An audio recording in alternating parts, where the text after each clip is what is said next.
Joseph's life. And there was a lot of things that were involved in that. And it's a really cool story. This is going to be kind of the second half of his life. And there's a few important truths that I believe we can take from this story and Joseph here that apply to each and every one of us. Whether you're in middle school, high school, or whether you're retired, I think it applies to each and every one of us. And there's some great things we can learn from this story. So if you turn your Bibles tonight, we're going to be in Genesis chapter 41. And this story will consist over chapters 41 through 45. We're not going to hit on everything. There's a lot you can dive into this story.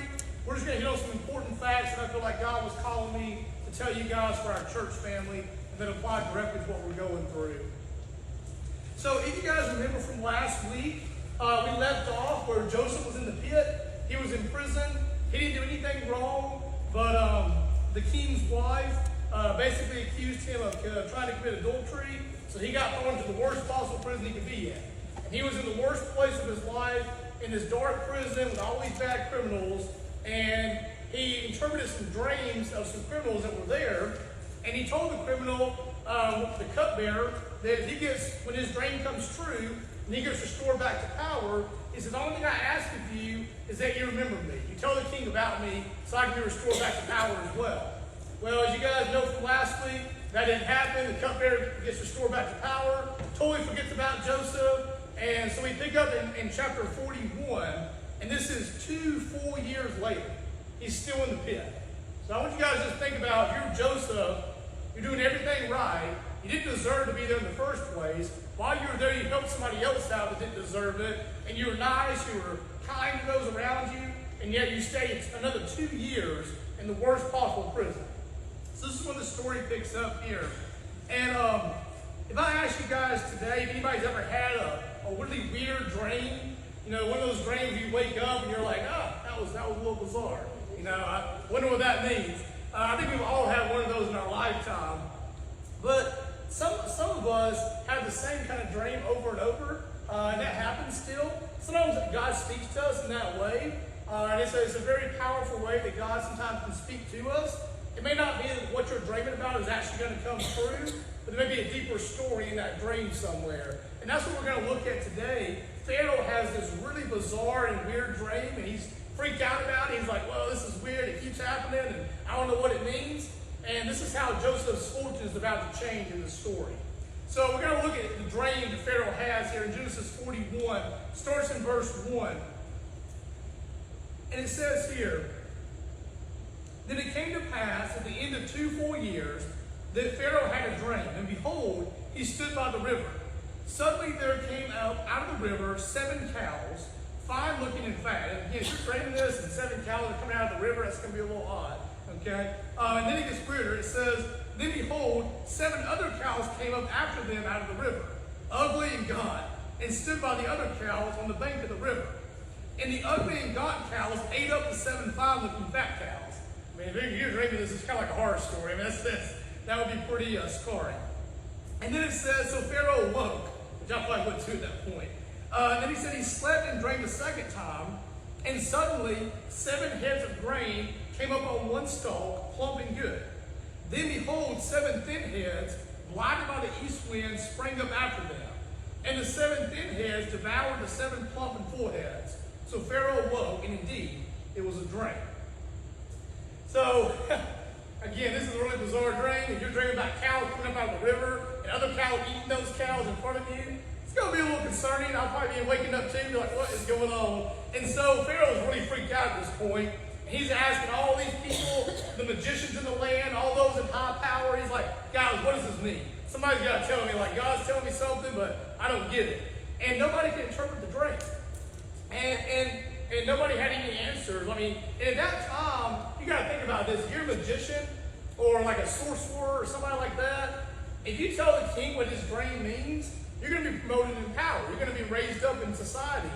And so it's kind of ironic that none of these magicians made up a story. We don't hear about that at all. You know, nobody said, oh, this could mean this or this, just to promote themselves. It was such a bizarre and such a weird dream that nobody even can make up a reasonable excuse of what it meant, which I think is pretty fascinating. And so then this is where Joseph is going to come into play. And our first point tonight And if you're taking notes, it's a good point to write down is, when God calls you, will you be ready? So God is eventually going to call Joseph into this position of power that was prophesied years and years prior. Remember, he was a 17-year-old kid and had that dream that he was going to be a king. At this point, he's 30. Okay, so this is 13 years later. And again, God doesn't move right away. He makes him go through the pit. He makes him go through these hard times before he eventually calls him. But when God eventually does call Joseph to be this leader, he's ready.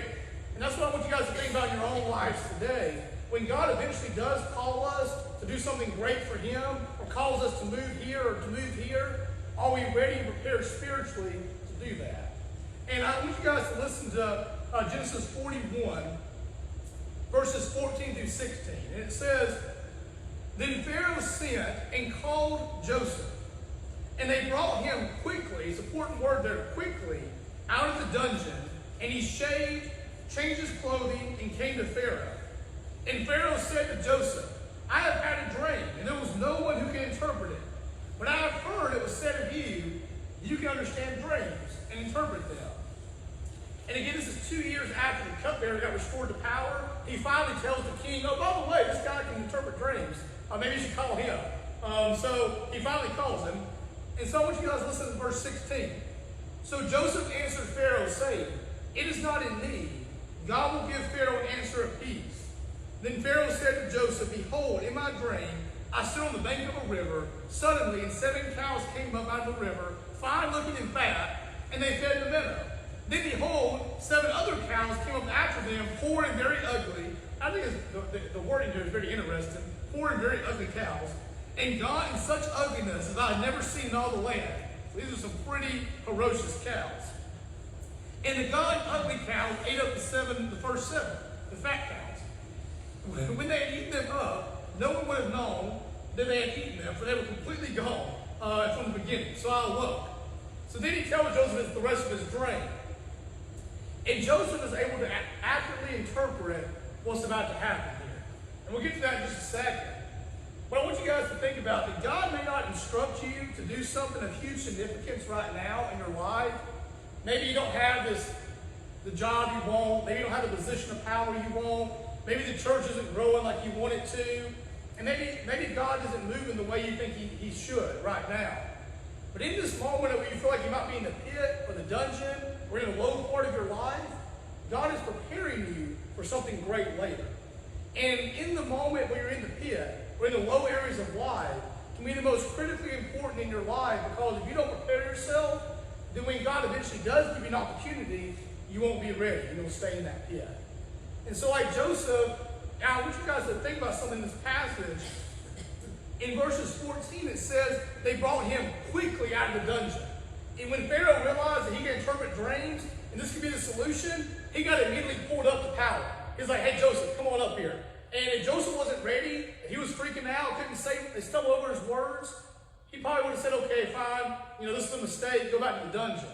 But as soon as he brought Joseph up, he was ready to give a response and an answer. And in our life today, we look at society around us, and society in a lot of ways is going farther and farther away from the gospel and farther away from the Bible, and our country is making laws and policies that are, in total disagreement with what the Bible says. But I think that God has prepared us that there's going to be a time when we have a chance to respond, to stand up to the governors, to stand up to those that are making these policies, to stand up to how society is going, and to really preach the gospel, to shine a light in the darkness, to share the truth of the lost world around us, whatever that looks like in your life. And if we're not ready spiritually, if we're not prepared while we're in the dungeon, while we're in this dark time, then we're not going to see the great revival that God is hopefully preparing for us in the future. And so I want you guys to listen to what Joseph says the dream means. This is going to be important later on. It's in same thing, chapter 41, and it starts in verse 25. Then Joseph said to Pharaoh, "The dreams of Pharaoh are one. God has shown Pharaoh what he is about to do. The 7 good cows are 7 years, and 7 good heads are 7 years. The dreams are one. And the 7 thin and ugly cows which came up after them are 7 years as well. And the 7 empty heads, blighted by the east wind, are 7 years of famine. This is the thing which I have spoken to Pharaoh. God has shown Pharaoh what he is about to do. Indeed, 7 years of great plenty will come throughout all the land of Egypt. But after them, 7 years of famine will arise, and all the plenty will be forgotten in the land of Egypt, and the famine will deplete the land.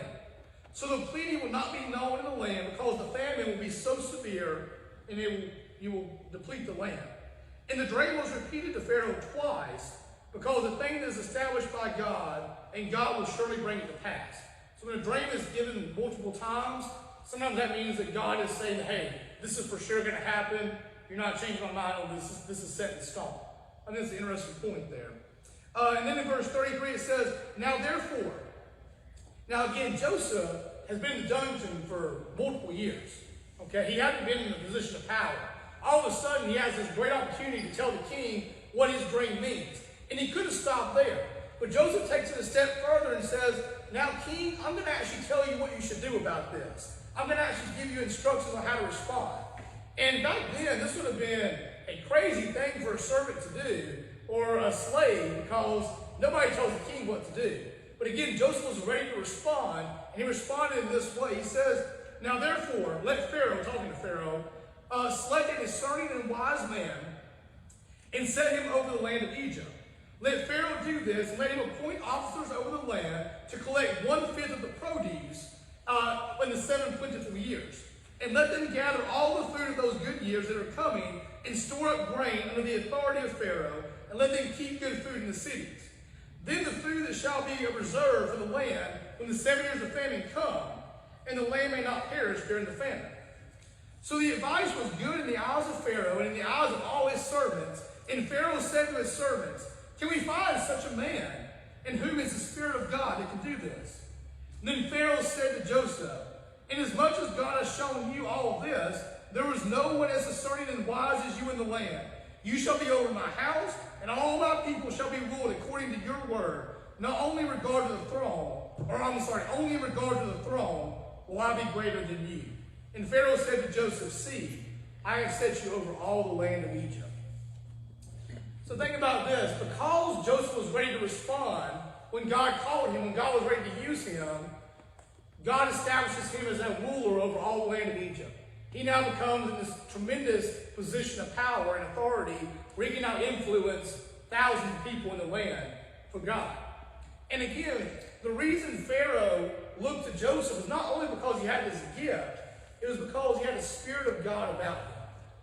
He could see the Spirit of God in Joseph. And he said, no one else in the land has the same kind of presence and spirit you do. This is what we talked about last week a little bit. When you're living for God and you're shining the light and the Spirit dwells within you, people notice a difference in your life.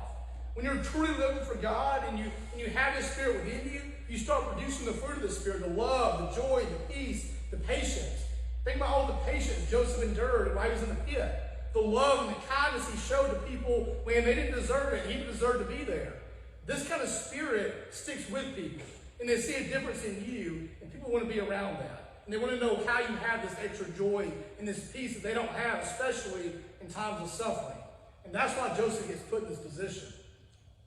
And so in our own lives today, I kind of parallel this. I thought, well, how does this parallel? We don't have the kings and the rulers like they did back then in America. We have the president, but it's different. And I thought about a firefighter. Think about this. This kind of sounds weird. But think about a firefighter. When they get called into action, they have to be ready to go right then. When a fire happens, there's no thinking about, okay, what should I do? What does the rule book say on this and this? It's spring into action. You have limited time to save this person or whatever's going on. But before they go into action, they spend weeks to months to years in training. Just going over firefighter school, going over the rules, the policies, going over practices, in different situations, so when that call eventually comes, they can respond in the right way. Same thing with police, same thing with EMTs, people that work in the emergency field. Also the same thing is true in sports as well. You look at like a pitcher in baseball. You have what they call the bullpen in baseball, where all the pitchers are kind of sitting there warming up for a while. Well, they may or may not go in the game. But if the game gets to a point where they need a call on that pitcher, he's expected to be ready to go right when he's called on and perform at the highest level. Now, again, he doesn't just walk out there and perform this way. They practice for years and years and years to have the opportunity to hopefully be called on eventually in the major leagues one day. And when they get called on, they're expected to be ready. Now, in our life today, we don't necessarily have to be, if you're not a firefighter or an athlete, you don't necessarily have to be ready for that kind of intense action. But we're all Christians, or hopefully we are. And if you're a true follower of Christ and a Christian, you're expected to be ready to answer things spiritually, ready to respond spiritually to different situations. And when God calls on you, you're expected to be able to give a response for your faith. It talks about in the Bible, there's going to be times in your life that come up where you're going to have to give a response to your faith. Somebody's going to question you. Somebody's going to question your belief systems. The society's going to come down and question the way we do things. And in those moments, God's saying, I'm calling on you to rise up, to be my people, to be my hands and feet, and to respond the right way. Also, think about this. People in society that, are poor and needy and the orphan and the widows, God calls us to respond and take care of them. So all of a sudden in the church, something happens, the church responds and helps that person out. But if we're not preparing ourselves while we're in the pit, while nothing's really going on, then when God eventually calls our number and says, hey, Bradley, it's time for you to respond, we're not going to respond the right way. We're not going to respond like Joseph. We're not going to be ready. And so how do you get ready in the pit? I think there's three things here. You grow in the knowledge of God. If God's not using you in a mighty way right now, that's okay. While you're in this low area, in this pit, grow in the knowledge of God. Study His Word. You can't give a response for how the Bible says to live. You don't know what the Bible says. I mean, that's something I've seen a lot of times in our youth and young adults. What they teach in schools now is shocking in some ways. What your classmates are going to say is the truth and what's the most important thing. It may not align with the Bible, but if you don't really know what the Bible says differently, how can you give a response back to that? And you can be easily swayed into thinking just the same way that society does. So grow in your knowledge of God. Also grow in your obedience. Start doing the little things right. In your everyday life, when you wake up, start doing the little things right. Start reading, start praying, start seeking God in the little things. And this is going to get to point 2 in a second. And then the last thing on how you grow in the pit is you start sharing what God has and is doing in your life. If you want to get more confident, share your faith. So when God eventually calls on you to stand up for something or to witness to somebody or to share your faith with somebody that maybe is lost, start talking to your friends about your church. Start talking to your friends about what God's doing in your life. Start sharing your faith with those in your workplace, those you interact with. Because the more you share, the more confidence you get. And eventually when God calls you to speak to that person you thought you could never speak to, now you're ready. I'm sure there's somebody in our life, we really think about it, there's somebody in each of our lives that we probably have a hard time witnessing to. It may be a family member, it may be a coworker, it may be a classmate, a teammate. It could be anybody in your life that is just really shut off from the gospel. And if I reach out to them today, they're going to come back to me with all these excuses. They're going to come back to me and be mad and angry, all this. Well, don't start off with that person then. Start off with somebody else and start sharing your faith with that person. Start growing your confidence. Start growing in your knowledge of God. And then eventually God will open that door. Pray for that person. Pray that God opens that door. And eventually when that door is open, where you can talk to that person, you'll be more confident to share what God's truth is with them. They may or may not accept it. You'll at least have the confidence and the ability to do so and plant that seed. You never know how that seed may be watered later on. And so before we get to point number 2, I actually laid out testaments back there in the back. It's like in the shape of a cross right as you leave today. My challenge and goal for you guys tonight is to find that one person that you feel like you need to share the gospel with. It could be a family member, a friend, like I said, a coworker, that God's put on your heart.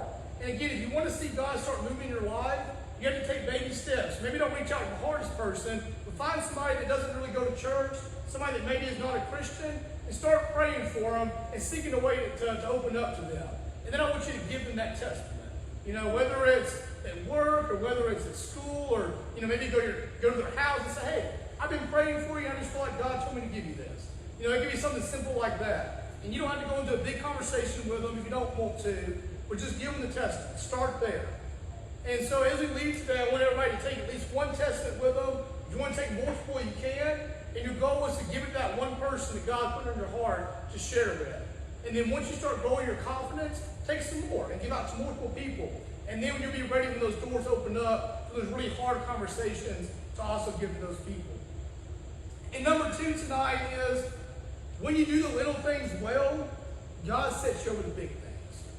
And then this is why I want you guys to kind of start doing the Testament thing, is if you can start doing that and start sharing your faith that way, whether it's just giving somebody a testament or a tract or whatever, your confidence grows.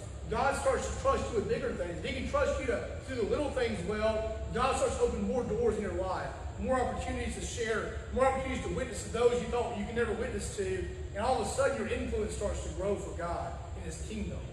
You know, you talk about Joseph getting placed second in command. You look here in Genesis 41, 37 through 40, and again it says, starting 39, then Pharaoh said to Joseph, inasmuch as God has shown you all of this, there is no one as discerning and wise as you, and now you should be over everything in Egypt. Joseph is now the ruler in all of Egypt, but he started off by being faithful in the pit. He was faithful in the little things. You know, think about all the opportunities God gave Joseph in his life. He was in the pit with the cupbearer and the baker. He shared with them. He was his brothers. They were mean to him. They basically sold him and thought about killing him.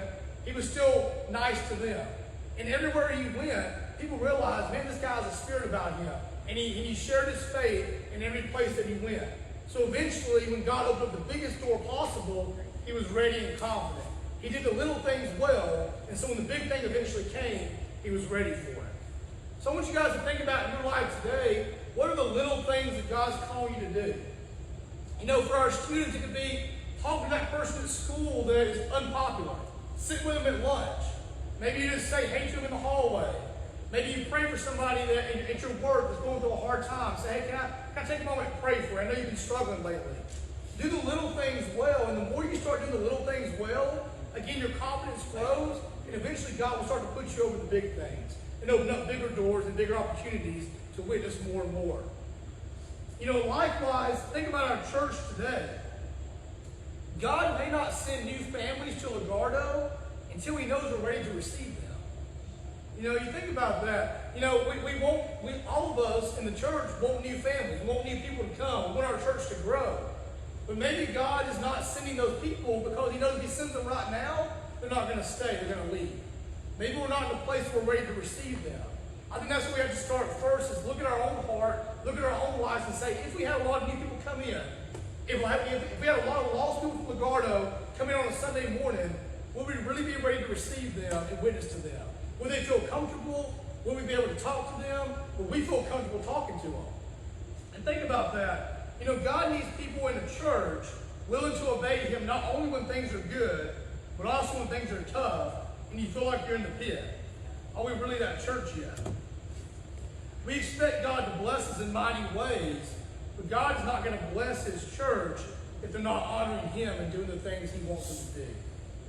You know, so I think if you look today, if there are areas in your life, or even in our church, where we're doing things our way because we want it that way, or we've always done it that way, or because we believe it's the best way, and we're neglecting to look at what God's calling us to do, how God's calling us to move, how maybe God's calling us to change, then we have to rid ourselves of those mindsets, those ideas, those principles first, before we can expect God to really bless our church.